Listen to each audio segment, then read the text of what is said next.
Supreme judicial সার্ভিসের অধীনে নিয়োগ, যুগোপযোগী পদ তৈরি ও পদোন্নতি সহ বিভিন্ন দাবিতে কর্মবিরতি পালন করছেন বিচার বিভাগীয় কর্মচারীরা। এ বিষয়ে মাদারীপুর থেকে বিস্তারিত জানিয়েছেন প্রতিনিধি জহিরুল ইসলাম খান।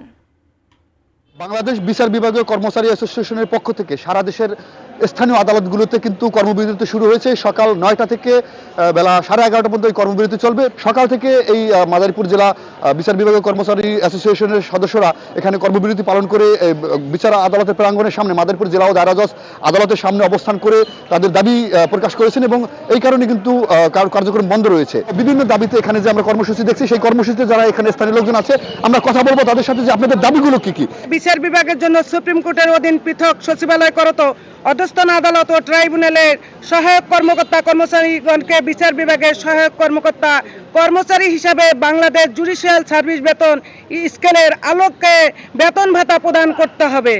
বাংলাদেশ জুডিশিয়াল সার্ভিস কমিশনের অধীনে অধস্তন আদালত ও ট্রাইব্যুনালের সহায়ক কর্মকর্তা কর্মচারীগণের নিয়োগ বিদ্যমান ব্লক পদ বিলুপ্তি করে যুগোপযোগী পদ সৃজনপূর্বক যোগ্যতা ও জ্যেষ্ঠতার ভিত্তিতে পদোন্নতির সুযোগ রেখে স্বতন্ত্র নিয়োগ বিধি প্রণয়ন করতে হবে।